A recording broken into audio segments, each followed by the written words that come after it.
नई जान जोश हाई। नमस्कार, आप देख रहे हैं दिव्य हिमाचल टीवी और मैं हूं आपके साथ पल्लवी शर्मा। मैं आपके सामने हाजिर हूं हिमाचल आज का मुद्दा लेकर। हिमाचल प्रदेश कांग्रेस पार्टी में इन दिनों कार्यकर्ताओं का जोश हाई देखा जा रहा है। दरअसल जब से कांग्रेस की नई कार्यकारिणी घोषित हुई है, तब से पार्टी कार्यकर्ताओं में नई स्फूर्ति देखने को मिल रही है। कांग्रेस हाईकमान के नए आदेशों के बाद बनी लंबी चौड़ी कार्यकारिणी में सभी को अपनी अपनी भूमिका निभाने का दायित्व मिल गया है। ऐसे में हर कोई पार्टी को आगामी चुनाव में विजय दिलाने के लिए एकजुटता के साथ जुड़ा हुआ है। अब देखना ये है कि आने वाले दिनों में ये एकजुटता कितनी बरकरार रहती है, क्योंकि इस चुनाव में कांग्रेस और भाजपा के सामने तीसरे मोर्चे के रूप में आम आदमी पार्टी भी एक बड़ी चुनौती के रूप में उभर कर सामने आ रही है। कांग्रेस का शिकार कौन? जी हाँ, अभी देख लेते हैं। अच्छा ओंकार जी, कांग्रेस ने संगठन में व्यापक फेरबदल किया है। हमने कल भी इस पे चर्चा की थी, आज भी करेंगे और शायद आगे भी करनी पड़े, क्योंकि ये छोटी मोटी घटना रही है हिमाचल की सियासत के हिसाब से बहुत बड़ा घटनाक्रम है। अगर आप देखिए जैसे पद बांटे गए हैं कांग्रेस में, आप देखिए कितना एक दिख रहा है कि कितने बारीकी से अध्ययन करने के बाद ये सब हुआ है। अच्छा, इसमें आप ये बताइए, जो ये है इसमें पार्टी का लाभ हुआ है? जो कांग्रेस ने संगठन में जो नियुक्तियां दी हैं उसमें क्या पार्टी का लाभ हुआ है, नेताओं का नफा है, या फिर हिमाचल की जनता का भला देखते हैं आप? जी अनिल जी, ये फेरबदल जो है वो मुझे लगता है सबके हक में है। संगठन अगर मजबूत होगा तो पार्टी भी मजबूत होगी और नेताओं का हौसला भी इस फैसले के बाद बढ़ेगा ही। तो चुनावी साल में जनता को भी एक अच्छा विकल्प चुनने का जो है वो आज़ादी रहती है, क्योंकि चुनाव और लोकतांत्रिक व्यवस्था में यही एक आज़ादी है, यही एक परंपरा है कि हम अच्छा विकल्प जो है वो चुन पाएं। सही है, सही है। तो देखिए ये सबके ही भले के लिए होगा, क्योंकि सियासत जो है, राजनीति है, कोई भी सियासी दल है वो हमारे समाज का हिस्सा है।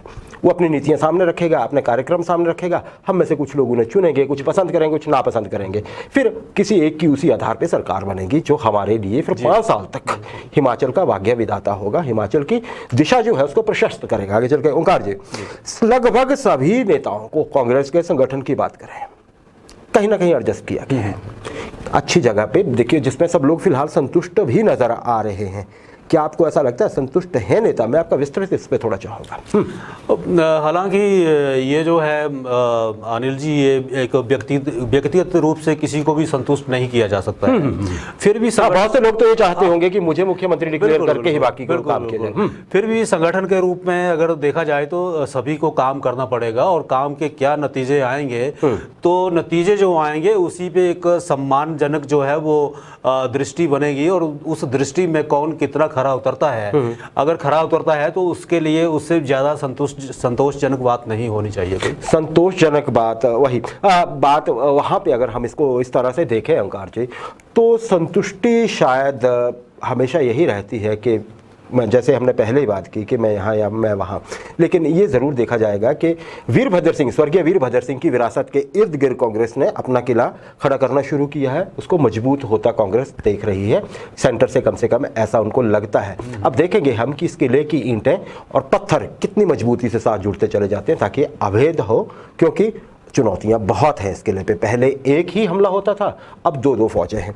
आगे चलेंगे। अच्छा, आप ये बताइए मुझे ओंकार जी, प्रदेश की, हिमाचल प्रदेश की राजनीति में कांग्रेस कितनी आवश्यक है?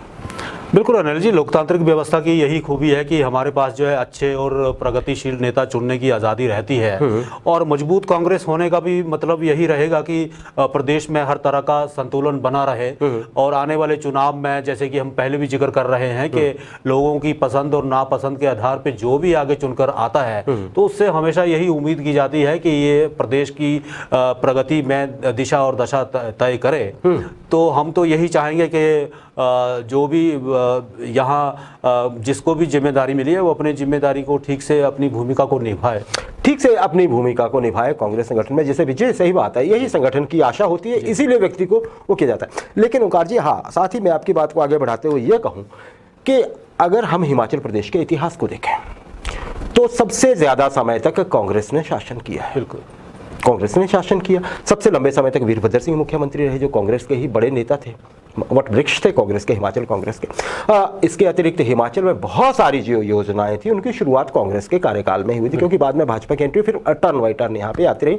दोनों सरकारों ने, चाहे भाजपा की हो चाहे कांग्रेस की हो, काम किया है और उसके प्रदेश को याद भी है वो सारी चीज़ें।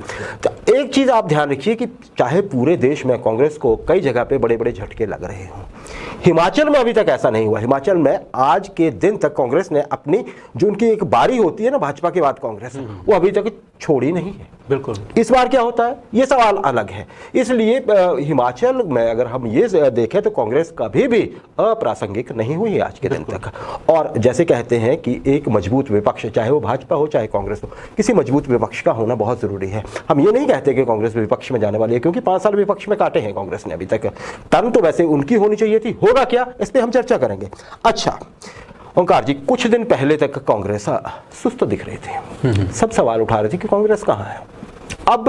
अब जो चेतना है, इस नए फेरबदल से कोई जोश, ये चेतना जो है जोश में बदलती दिख रही है आपको कहीं, क्या लगता है? बिल्कुल।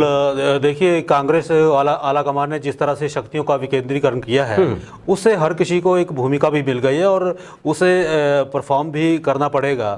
आज जब ऊना में आप देखेंगे कि नेता प्रतिपक्ष जो है मुकेश अग्निहोत्री का और प्रचार समिति के जो अध्यक्ष हैं सुखविंदर सिंह सुक्खू का जिस तरह से वहाँ ऊना में पहुंचने पे स्वागत हुआ है, तो उससे अनिल जी लगता है कि कांग्रेस का जोश जो है वो हाई है। जोश हाई है, ये आपको लगता है? बहुत अच्छी बात है। हालांकि कहीं कहीं ये जरूर देखा जा रहा है, ये आशंका जरूर व्यक्त की जा रही है कि कहीं बहुत ज्यादा गुटबंदी तो नजर नहीं आएगी हिमाचल प्रदेश में।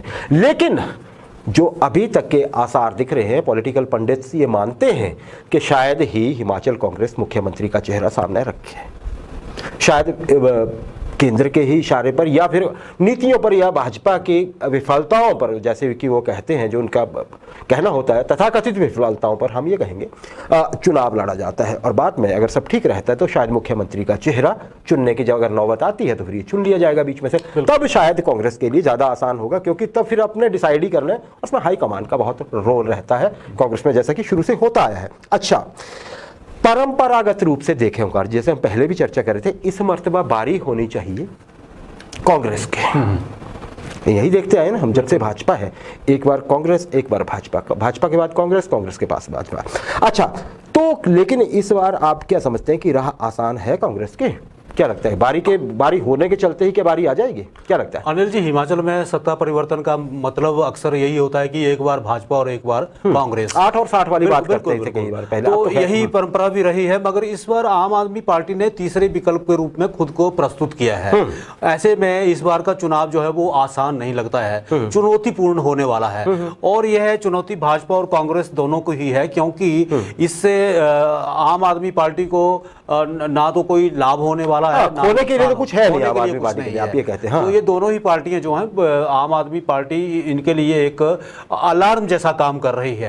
ठीक है, अलार्मिंग कंडीशन में है दोनों ही। तो देखना है कि कौन कितना अच्छा परफॉर्म कर पाता है, कौन कितना अच्छा परफॉर्म कर पाता है। देखिए, हम बेशक ये कांग्रेस भी जानती है, सभी लोग, पूरा हिमाचल जानता है कि 4-0 से जो पीछे उपचुनाव हुए थे 4 हिमाचल प्रदेश में, उनमें कांग्रेस विजयी रही थी। सही है, कारक कुछ भी रहे हों, लेकिन जो विजेता है वो विजेता है।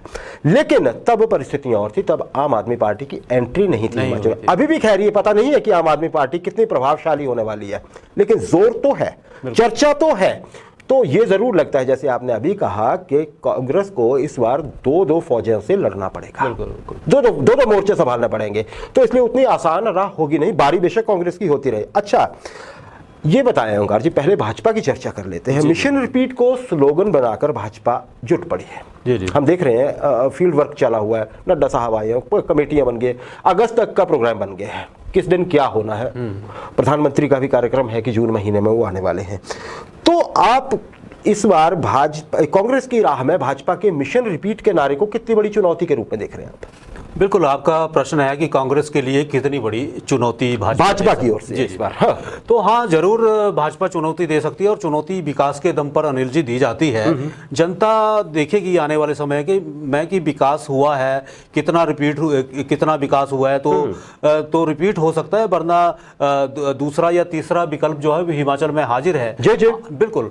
और आम आदमी पार्टी की चुनौती को हम बहुत बड़ा इसलिए नहीं मान सकते हैं, क्योंकि देखिए, कोई भी पार्टी जो है वो संगठन के दम पे वो चलती है। जी औकार जी, अगर भाजपा की मैं बात करूं, हम भाजपा की बात पहले करते हैं, आम आदमी पार्टी में मैं आपके पास आ रहा हूं। भाजपा आपने कहा कि विकास के नाम पर, हम ये भी जानते हैं डबल इंजन है इस बार केंद्र में। मोदी साहब, यहाँ पे जयराम ठाकुर साहब दावा करते हैं, ठीक है, जो भी है काम अच्छा हुआ, लेकिन एंटी इनकम्बेंसी, सत्ता विरोधी जो रुझान होता है, चाहे वो कोई भी पार्टी क्यों ना हो, अक्सर हम देखते आए हैं कि ऐसा होता है। जब 5 साल कोई भी दल जो है सत्ता में रह लेता है तो उसके खिलाफ कुछ ना कुछ कहने के लिए जनता के पास होता है। एक्सपेक्टेशन इतनी हाई होती है आज के ज़माने में, और ऊपर से आप कुछ भी देख लीजिए, महंगाई है या कुछ और चीज़ें हैं। वो क्या आपको लगता है कि इन चीज़ों, अगर भाजपा के नज़रिए से हम सोचें तो एंटी इनकम्बेंसी जो है वो कम जोरदार रहेगी बजाय इसके कि मोदी साहब का कैरिज्मा या जयराम ठाकुर साहब का विकास?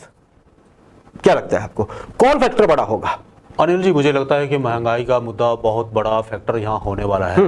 बेरोजगारी का मुद्दा एक बहुत बड़ा यहाँ फैक्टर होने वाला है। सरकार, आपको मालूम है कि कितनी ही सारी जो नौकरियां हैं विज्ञापित की हैं और उन पे अभी तक भी अमली जामा नहीं बनाया जी हम अभी पीछे चर्चा की इसमें। और कर्मचारियों को भी कई मुद्दे हैं और भी कई तरह के मुद्दे बने हुए हैं। तो सत्ता विरोधी लहर के ये देखिए, हाँ सही बात है कि जहां तक भाजपा को है, भाजपा को एक डबल इंजन सरकार फायदा तो मिलेगा, लेकिन थोड़ा बहुत सत्ता विरोधी लहर भी कई बार होती है, उसको काउंटर करना होगा। और अनिल जी, सबसे बड़ी बात यह है कि हिमाचल की जो जनता है वो पूरे आप भारत में देखें तो सबसे समझदार या सबसे जो जागरूक मतदाता है उनमें हिमाचल के मतदाताओं देखा गया है। जी बिल्कुल सही बात है। जब भी फ्री कोई चीज देने की बात आती है तो आप देखिएगा, सोशल मीडिया देख लीजिए, कहीं बाहर बातचीत सुन लीजिए, लोग कहते हैं कि हमें सही काम चाहिए, ना कि मुफ्त कुछ नहीं हमें चाहिए। ये बड़ी बात है हिमाचल के लोगों में, ये सम्मान, ये खुददारी जो है वो देखने वाली है। तो चलिए, आपने कांग्रेस के साथ साथ लगे हाथ भाजपा की भी बात कर ली कि एक तरफ डबल इंजन का फायदा तो है, लेकिन एंटी इनकम्बेंसी जो भावनाएं होती हैं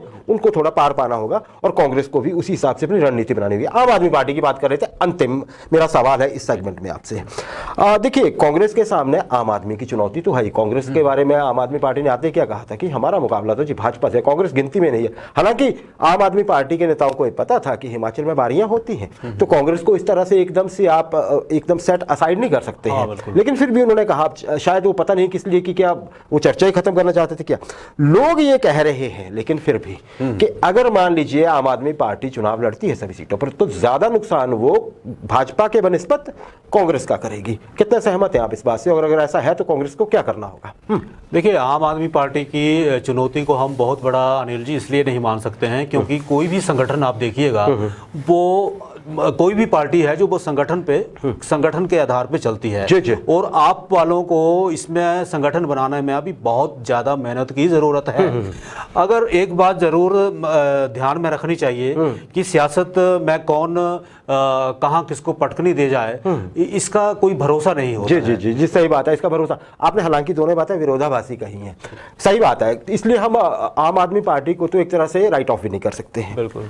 आम आदमी पार्टी आई है, नई पार्टी है, पंजाब में गुल खिला के आई है, दिल्ली में तो 3 बार जीत चुकी है, हौसले बुलंद हैं। और आम आदमी पार्टी के कई लोगों से, क्या कार्यकर्ताओं से हमारी ऑफ द रिकॉर्ड जब बात होती है, उनसे पूछते हैं हम कि संगठन का क्या है, वो बोलते हैं जी कि कई जगह तो ऐसा होगा कि हम किसी एक पार्टी का पूरा संगठन ही ले जाएंगे, मंडल का, उसी पद पे वही है, सिर्फ पार्टी का टैग बदल के वही करते हैं, काम करते हैं, वही काम करें और हमें संगठन, वो कहते हैं कि हमारी, ये आम आदमी पार्टी का हमेशा कहना है कि हम आम आदमियों की पार्टी और हर आम आदमी हमारे संगठन का सदस्य है।